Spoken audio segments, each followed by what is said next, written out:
শিক্ষার্থী বন্ধুরা সবাইকে স্বাগত ম্যাথমেটিক্স 2 এর সিরিজ ভিডিওয়ে আরেকটি নতুন পর্বে। আজকে পর্বে আমরা ম্যাথমেটিক্স 2 এর অধ্যায় 9 এর ফাংশনগুলোর অন্তরীকরণ অর্থাৎ ডিফারেন্সিয়েশন অফ ফাংশন এই অধ্যায়ে আলোচনা করব। তো অন্তরীকরণ সম্পর্কে আমরা বিগত ক্লাসগুলোতে অষ্টম অধ্যায়ে আরও বেশি আলোচনা করেছিলাম। তো সবাইকে অনুরোধ করব সেই অধ্যায়টি দেখে আমাদের এই অধ্যায় শুরু করার জন্য। তো আজকের পর্বে আমরা যা যা শিখতে পারবো: 1. অন্তরীকরণ কী এবং কীভাবে করতে হয়। 2. অন্তরীকরণের জন্য প্রয়োজনীয় সূত্রসমূহের আলোচনা এবং সর্বশেষ কিছু গুরুত্বপূর্ণ গাণিতিক সমস্যা নিয়ে আলোচনা করব। তাই সবাইকে অনুরোধ করব ভিডিওটি না টেনে সম্পূর্ণ দেখার জন্য। অন্তরীকরণের বিগত লেকচার ক্লাসে আমরা শিখেছিলাম যে কীভাবে একটি ফাংশনের অন্তরীকরণ করা হয়। তো এখন ফাংশন সর্বদা ভেরিয়েবল নিয়ে গঠিত হয়। এখন ভেরিয়েবলগুলো কী টাইপের হবে, যেরকম X, Y, Z, theta, phi, হ্যাঁ, এই টাইপের মানগুলো নিয়ে মূলত আমাদের একটি ফাংশন গঠিত হয়। এখন যে কোনো ফাংশনকে ভেরিয়েবলের সাপেক্ষে অন্তরীকরণ করা হয়। তাহলে উপরে এই সংখ্যাতে আমরা বুঝতে পারি প্রথমে একটি ফাংশনকে বিবেচনা করতে হবে। যদি অন্তরীকরণ করতে হয় তার ফার্স্ট আমাকে একটি ফাংশনকে বিবেচনা করতে হবে। তো আমরা একটা ফাংশনকে যদি লিখি এভাবে যে y = 3x² + 2, তো এটি একটি ফাংশন। এখানে y = 3x² + 2 এটি একটি যে ফাংশন, এ সম্পর্কে আমরা বিগত ক্লাসগুলোতে আরও অনেক আলোচনা করেছি। তো দেখো এখানে আমাদের এই x এর মানের পরিবর্তন অনুযায়ী আমাদের y এর মানটি পরিবর্তন হবে। এজন্য এখানে এই x কে বলা হয় স্বাধীন রাশি অর্থাৎ ভেরিয়েবল রাশি এবং y হচ্ছে অধীন রাশি। তো আমরা সবসময় খেয়াল রাখবো অন্তরীকরণ করার সময় যে ভেরিয়েবলের সাপেক্ষে অন্তরীকরণ করা হয় এবং যার সাপেক্ষে অন্তরীকরণ করা হয় তাকে সবসময় নিচে লিখতে হয়। এখানে y হচ্ছে মেইন ফাংশন। আমরা যদি y ফাংশনকে x এর সাপেক্ষে অন্তরীকরণ করি তাহলে আমরা লিখতে পারবো এভাবে dy/dx, অর্থাৎ যার সাহায্যে অন্তরীকরণ করবো আমরা এই মতো বললাম যে তাকে নিচে লিখবো। তো আমরা x এর সাপেক্ষে অন্তরীকরণ করেছি, এবার আমরা x কে নিচে লিখেছি এবং y কে অন্তরীকরণ করেছি, তো মেইন ফাংশনকে উপর লিখতে হবে। তো এখানে আমরা লিখতে পারি dy/dx। এখন আমরা যদি x কে x এর সাপেক্ষে অন্তরীকরণ করতাম তাহলে আমরা লিখতে পারতাম এরকম যে dx/dx, তখন আমাদের dx কাটাকাটি চলে যায়, তখন থাকতো আমাদের 1। তো এই লেখাটি আমরা এইভাবে লিখি যে d/dx x, অর্থাৎ যার সাপেক্ষে অন্তরীকরণ করবো x এর সাপেক্ষে অন্তরীকরণ করবো এবং মেইন ফাংশন যদি আমাদের x হয় তখন আমাদের এই d/dx x = হয়ে যায় 1। এবং যে রাশির সাথে ভেরিয়েবল থাকে না তাকে অন্তরীকরণ করলে শূন্য হয়। সবসময় খেয়াল রাখবো এটি একটি যে রাশির সাথে ভেরিয়েবল থাকে না তাকে অন্তরীকরণ করলে শূন্য হয়। যেমন 10কে অন্তরীকরণ করলে শূন্য পাওয়া যাবে। অর্থাৎ আমরা যদি এভাবে লিখে ধরো d/dx 10, এখানে দেখো আমাদের এই 10-এর সাথে কোনো ভেরিয়েবল নেই, অর্থাৎ এটিকে যদি অন্তরীকরণ করি তাহলে এখানে পাবো আমরা 0। তো এটিকে আমরা এইভাবে লিখি সূত্রে d/dx c, অর্থাৎ কনস্ট্যান্ট কোনো ভ্যালু যদি থাকে তাহলে এর অন্তরীকরণ করলে হয়ে যায় 0। তো আমরা উপরোক্ত আলোচনা থেকে বলতে পারি যাকে অন্তরীকরণ করা হয় তাকে d দ্বারা উপরে লেখা হয় এবং যার সাপেক্ষে অন্তরীকরণ করা হয় তাকে d দ্বারা নিচে লেখা হয়। অর্থাৎ এতক্ষণ আমরা যেভাবে শিখেছি, অর্থাৎ d দ্বারা যার সাপেক্ষে করবো তাকে নিচে লিখতে হবে এবং যাকে করবো তাকে আমরা উপরে লিখবো এভাবে। তো ফাংশনগুলোর অন্তরীকরণ করার জন্য আমাদের কতগুলো মজার টেকনিক এবং রুলস রয়েছে যেগুলো আমরা ধারাবাহিকভাবে প্রতিটি পর্বে আলোচনা করার চেষ্টা করব। তাই সবাইকে অনুরোধ করবো প্রতিটি পর্ব যদি আমরা ভালো করে দেখি তাহলে অন্তরীকরণের ম্যাথগুলো করা খুব সহজ হয়ে যাবে।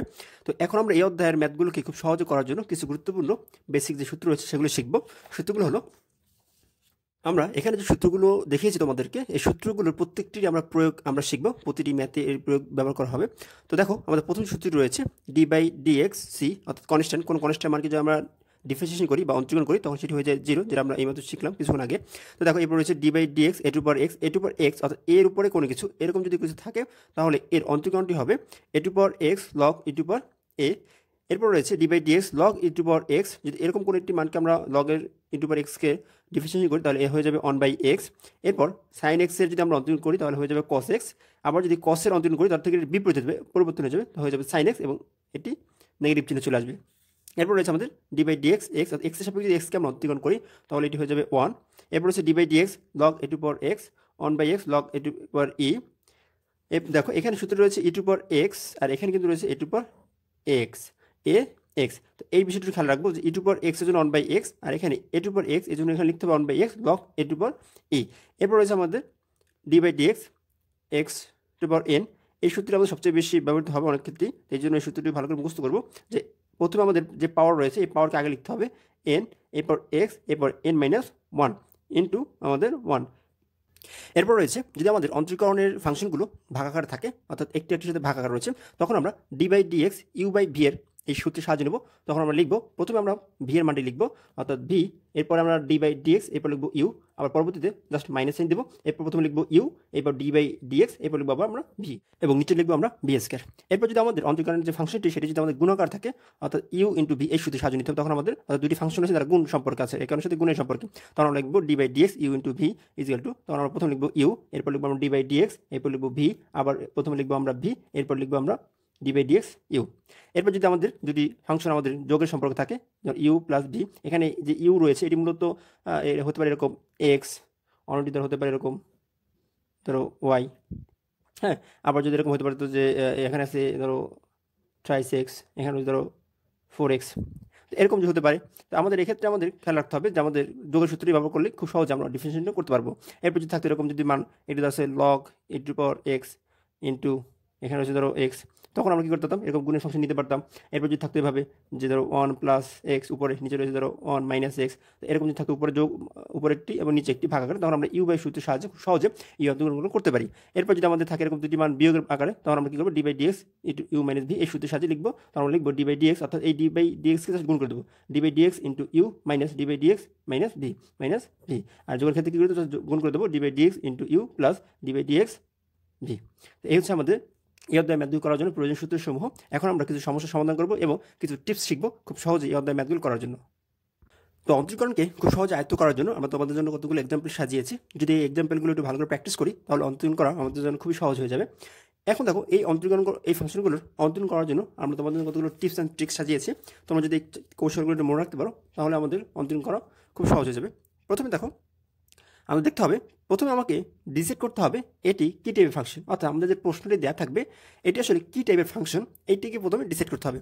এরপরে ফাংশনের পর এক্স আছে কি না তা দেখতে হবে। এখন এখানে আমরা এক্স কেন বলেছি, যদি প্রশ্নে বলা হয় এক্সের সাপেক্ষে অন্তরীকরণ করো তখন আমরা এক্সকে খুঁজবো, যদি আমাদের বলে ওয়াই এর সাপেক্ষে অন্তরীকরণ করো তখন আমরা ওয়াই খুঁজবো, যদি আদার্স কোনো ভেরিয়েবল বলে তখন আমরা সেই ভেরিয়েবলটাকেই খুঁজবো যে আমাদের যে ফাংশনটা আমরা নিয়েছি সেই ফাংশনের সাথে এক্স আছে কিনা বা সেই ভেরিয়েবলটি আছে কিনা সেটি দেখতে হবে। যদি না থাকে তবে সেখানে একবার ডিফারেন্সিয়েশন করতে হবে, যদি না থাকে সেখানে একবার ডিফারেন্সিয়েশন করতে হবে, মনে রাখবে ভালো করে। এরপরে একটি ফাংশনকে যতক্ষণ পর্যন্ত অন্তরীকরণ করা যায় ঠিক ততক্ষণ অন্তরীকরণ করা লাগবে। এই তিনটি কৌশলকে যদি আমরা ভালো করে বুঝতে পারি তাহলে আমাদের এই ম্যাথগুলো করা খুব ইজি হয়ে যাবে।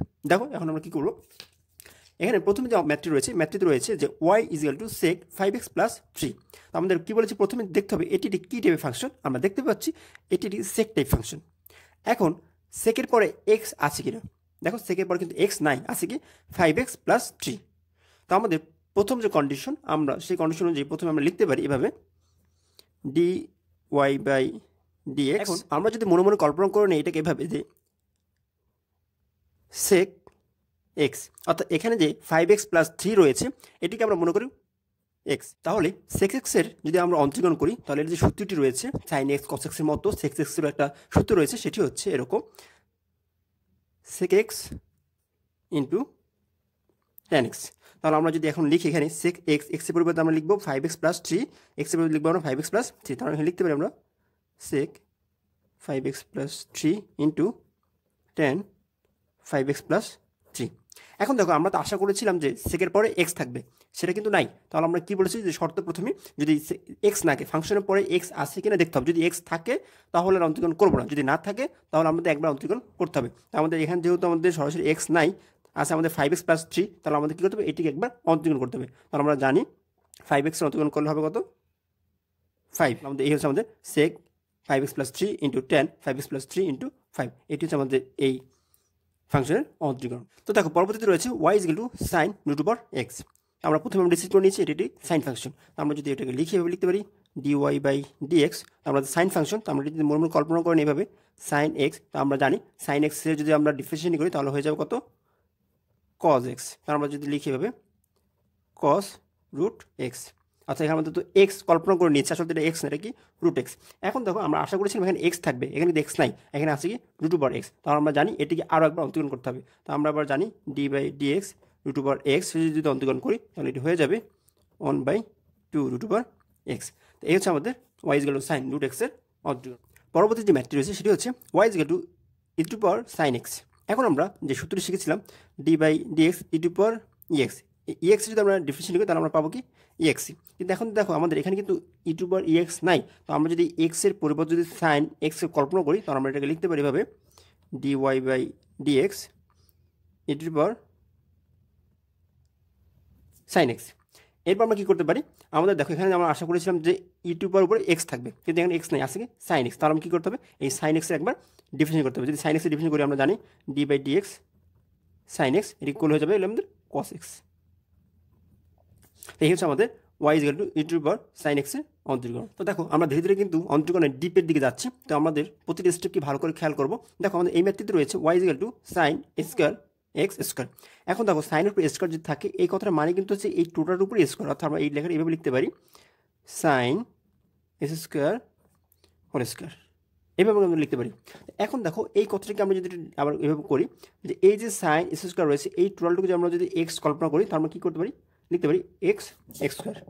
তখন আমরা এইভাবে লিখতে পারতাম যে d/dx এস স্কোয়ার। তো এস স্কোয়ারে যদি আমরা ডিফারেন্সিয়েশন করি তাহলে আমরা যে সূত্রটি রয়েছে সেটি কি d/dx এক্স টু পাওয়ার n। এই সূত্রটি রয়েছে, এই সূত্রটি ছিল কীরকম যে n x n-1। আমরা এই সূত্র অনুযায়ী যদি আমরা এই সূত্রটি লিখি তাহলে আমরা কী লিখতে পারি, তো সূত্রে প্রথমে আমরা n এর মান লিখবো। তো আমাদের এখানে n এর মান কত রয়েছে 2, আমরা লিখলাম 2। এরপর আমাদের x কত, আমাদের এই টোটাল আমাদের x, তাহলে আমরা টোটাল আমরা x লিখে দিলাম সাইন এস স্কোয়ার। এরপর আমার থাকবে উপরে n এর মান 2 - 1। ওকে, এরপর দেখো আমরা তো আশা করেছিলাম যে আমাদের এখানে x থাকবে, এখানে কিন্তু x নাই, আছে কি আমাদের সাইন এক্স স্কোয়ার। তো আমরা জানি এইটিকে আমাদের কী করতে হবে, একবার অন্তরীকরণ করতে হবে। তাহলে আমরা জানি এই সূত্র এরকম যে d/dx সাইন এক্স। তো d/dx সাইন এক্স এখন যদি এটা করি তাহলে আমরা কী পাবো, আমরা জানি এটা পাবো আমাদের কস এক্স স্কোয়ার। কারণ কি আমাদের দেখো এখানে আমাদের কিন্তু এক্স নেই, এখানে কী আছে আমাদের এস স্কোয়ার। তাহলে আমাদের যেটা দরকার ছিল সেটা পাইনি, আমরা ধরে নিয়েছি। এই জন্য কী করতে হবে, আমাদের এই এস স্কোয়ারকে আরও একবার করতে হবে। কারণ আমাদের যে শর্ত শিখিয়েছিলাম সেই শর্ত কী ছিল যে একটি ফাংশনকে যতক্ষণ পর্যন্ত অন্তরীকরণ করা যায় ঠিক ততক্ষণ অন্তরীকরণ করা লাগবে। তাহলে আমাদের দেখো এখানে আমাদের এক্স হওয়ার কথা ছিল, এক্স নেই, এস স্কোয়ার। তাহলে আমরা যদি এই এস স্কোয়ারে যদি একবার অন্তরীকরণ করি তাহলে আমরা পাবো কত 2/x।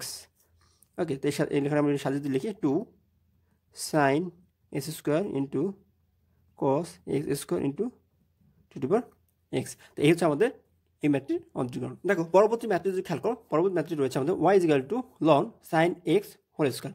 অর্থাৎ আমরা যদি এটাকে এভাবে মনোকল্পনা করি যেখানে একটা কিছু একটার উপরে স্কোয়ার, এখন এই কিছু একটা যদি আমাদের এক্স হতো তাহলে আমরা কি লিখতে হতাম এস স্কোয়ার। তাই আমরা জানি পিছনে যে ম্যাথটি করে এসেছি সেখানে এই এস স্কোয়ারের সূত্র কীভাবে সাজাতে হয়। আমরা সেই অনুযায়ী লিখি যে 2 প্রথমে আসবে, এরপর 12 আমরা এক্স ধরে নিয়েছি, তাহলে আমাদের আসবে লন সাইন এক্স। এখন আমরা আশা করেছিলাম যে এখানে কী থাকবে, আমাদের এক্স থাকবে, কিন্তু এখানে এক্স নেই, এখানে আসবে আমাদের লন সাইন এক্স। তাহলে আমাকে কী করতে হবে, এই লগ সাইন এক্সের একটা অন্তরীকরণ করতে হবে। এখন আমরা জানি d/dx লগ এক্স, এই লগ এক্সের একটা অন্তরীকরণ আমরা সূত্র জানি, সেটা কীরকম ছিল যে 1/x। তাহলে আমরা এখানে লিখতে পারি এরকম 1/x। এখানে তো আমাদের এক্স নাই, আছে কি আমাদের সাইন এক্স, এটাকে আমরা এক্স ধরে নিয়েছি, তাহলে আমরা লিখতে পারি এখানে আমাদের সাইন এক্স। এখন আমাদের দেখো আমাদের কিন্তু এখানে সরাসরি এক্স নেই, তাহলে আমরা কী করতে হবে, আমরা অলরেডি জানি এখানে একবার ডিফারেন্সিয়েশন করতে হবে, অন্তরীকরণ করতে হবে। তাহলে আমরা জানি সাইন এক্সের যদি আমরা অন্তরীকরণ করি তাহলে আমরা পাবো ইন্টু দিয়ে কস এক্স। তো এই হচ্ছে আমাদের y equal to ln sine X whole স্কোয়ারের অন্তরীকরণ। এরপর যে ম্যাথটি রয়েছে একই রকমের, যে এখানে যদি আমরা এক্স কল্পনা করে নেই তাহলে আমরা লিখতে পারি এভাবে dy/dx is equal two 2 tan 5x। এখন আমরা এটাকে এক্স কল্পনা করে নিয়েছি, কিন্তু এটা তো এক্স নয়, এটাকে আমাদের tan 5x। তাহলে আমাদের যদি এক্স নেই আমরা কী করতে হবে, অন্তরীকরণ করবো। তো tan 5x যদি অন্তরীকরণ করি তাহলে আমাদের এটা আসবে এরকম d/dx tan x is equal two sec x। তাহলে আমরা এটা লিখতে পারি sec 5x। তো আমাদের এখানে এক্সের পরিবর্তে আমরা লিখেছি কত 5x। তাহলে আমাদের কী করতে হবে, এই 5x-টাকে অন্তরীকরণ করবো, তাহলে আমরা পাবো কত, আমরা 0.5। অর্থাৎ এটা যেভাবে করি d/dx 5x। তো আমরা জানি এক্স অন্তরীকরণ করলে কত হয়ে যায় 1 হয়ে যায়, তাহলে এখানে পাবো আমাদের 5। এই জন্য আমাদের আসবে 2 tan 5x into sec 5x into 5। তো পরবর্তী যে ম্যাথটি রয়েছে y is equal two √sin √x। তো আমাদের এটি একটি সাইন ফাংশন, আমরা ম্যাথটি দেখেই বুঝতে পারি সহজে। তাহলে আমরা দেখো এই ম্যাথটিকে আমরা যদি এইভাবে একটু সাজিয়ে তোমাদেরকে বলি তাহলে কীভাবে হবে, সবসময় মনে রাখবো √ কিছু ইজ ইকুয়াল টু 1/2 কিছু। এই ফর্মুলাটা মনে রাখবো যে √ কিছু ইজ ইকুয়াল টু 1/2 কিছু একটা। এখন এই কিছুটা কত, আমাদের এই সাইন √x। যদি আমরা এই সূত্র অনুযায়ী এইভাবে লিখি তাহলে আমরা কি লিখতে পারি যে 1/2 রুট ওভার আমাদের কত সাইন রুট এক্স। এখন দেখো আমাদের এই যে সূত্রটি লিখেছি আমরা কিছুটা মূলত কীরকম হবে, এরকম রুট এক্স যদি হতো তাহলে কী লিখতে হতো 1/2 রুট এক্স। এখন আমাদের এখানে তো সেই এক্সটা নাই, আছে কত আমাদের সাইন রুট এক্স। তাহলে আমরা কী করবো, আমরা এই সাইন রুট এক্স একবার অন্তরণ করবো। তাহলে আমরা জানি সাইনের যদি অন্তরণ করি আমরা পাবো কত আমাদের কস এক্স। এখন আমাদের কস এক্স বলতে আমরা কী বুঝি, আমাদের রুট এক্স, আমরা সেদিন রুট এক্স লিখেছি। এরপর আমরা আশা করেছি এখানে এক্স থাকবে, এখানে আছে আমাদের কি রুট এক্স। আমরা এই রুট এক্স একবার অন্তরণ করবো, তাহলে আমরা জানি রুট এক্স অন্তরণ করবো 1/2 রুট এক্স, 1/2 রুট এক্স। তো এই হচ্ছে আমাদের Y is equal to root over sine root এক্সের অন্তরীকরণ। এরপর সর্বশেষ যে ম্যাথটি রয়েছে আমাদের যে y is equal to root over e to power root x. এখানেও সেম আগের মতোই, যে আমাদের রুটের ভিতরে কিছু একটা আছে। তো রুটের ভিতরে কিছুটা যদি থাকে তাহলে আমরা কী করবো, আমরা লিখবো 1/2 রুট ওভার কিছু একটা, সেটা কত e to power root x into, এরপর আমরা এখানে আশা করেছিলাম যে রুটের ভিতরে আমাদের এক্স থাকবে। তার আমাদের এখানে এক্স নাই, এখানে কী আছে আমাদের ই টু পাওয়ার রুট এক্স। আমরা ই টু পাওয়ার রুট এক্সের যদি একটা অন্তরীকরণ করি তাহলে আমরা জানি d/dx E to power x সমান কি আমাদের ই টু পাওয়ার এক্স। আমাদের এই সূত্র আমরা যদি লিখি ই টু পাওয়ার এক্স, এখন এক্স বলতে আমরা কী বুঝবো না, রুট এক্সকে, তো আমরা এখানে লিখে দিলাম রুট এক্স। এইবার দেখো আমরা আশা করেছিলাম এক্স, আমরা পেয়েছি রুট এক্স, তার মানে এই রুট এক্সকে আরও একবার অন্তরণ করতে হবে। তার আমরা জানি রুট এক্সের অন্তরণ করলে কত হবে 1/2 রুট এক্স। তো এই হচ্ছে আমাদের Y is equal to root over e to power root এক্সের অন্তরীকরণ। তো আশা করি এখানে যে ম্যাথগুলো আমরা সমাধান করেছি প্রতিটি সমাধান তোমরা খুব ভালো করে বুঝতে পেরেছো। যদি বুঝতে কোথাও অসুবিধা হয় আমাদের অবশ্যই কমেন্ট করে জানাও। এটা সত্ত্বেও যে তোমরা ভিডিওগুলো দেখো অনেকে কিন্তু কমেন্ট করো না আমাদেরকে, আমাদের কমেন্ট না করে আমরা মূলত বুঝতে পারি না যে আমাদের ভিডিওগুলো তোমাদের বুঝতে সহজ হচ্ছে কিনা। তো এই জন্য আমাদেরকে কমেন্ট করো, আমরা পরবর্তীতে যে প্রশ্নগুলো বোর্ড পরীক্ষা আসে সেই প্রশ্নগুলো নিয়ে আলোচনা করবো। সেই প্রশ্ন দেখার মতো জানি আজকে এখানে শেষ করছি। আল্লাহ হাফিজ।